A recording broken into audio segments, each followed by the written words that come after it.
It started like any other alumni breakfast. Busy, excited, a celebration of our school.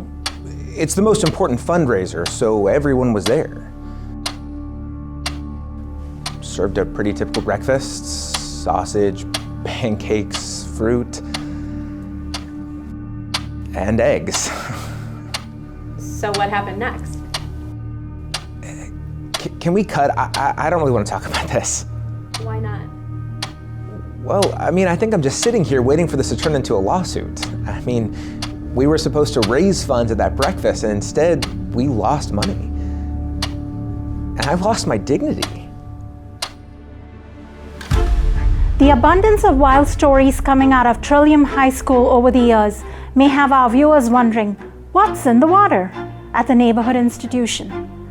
Tonight, authorities are asking, what's in the eggs?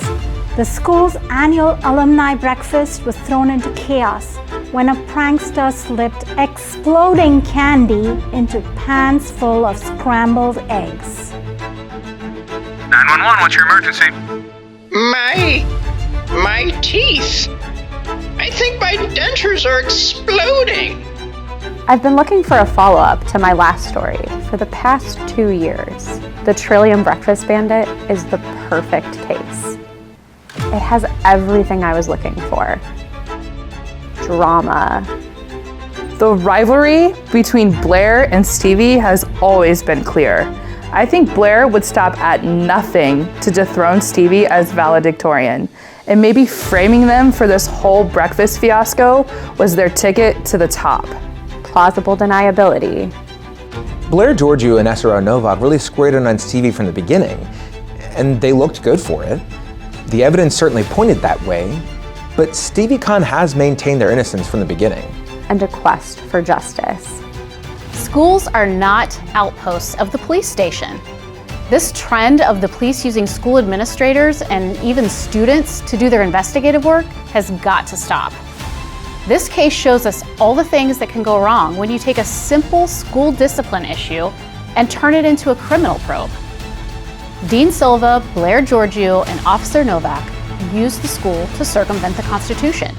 So where's the justice for Stevie in all of this? So at what point did someone have to read Stevie their rights? I mean, from where I'm standing, it looks like just a school discipline issue. But Stevie's attorneys are saying what? That this is basically a police interrogation and they should have been read their Miranda rights? How much of all of this do they want thrown out? Trillium student Stevie Kahn was arrested in connection to the incident and has been awaiting trial.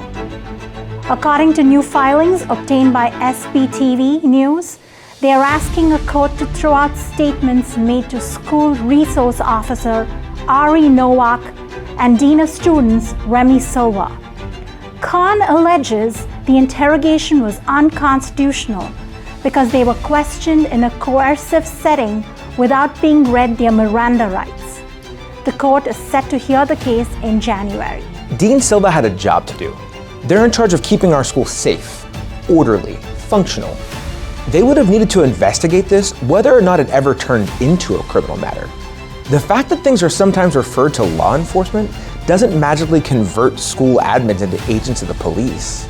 It's a little hard to argue something isn't a police matter from the beginning when a uniformed officer sits in on routine school discipline.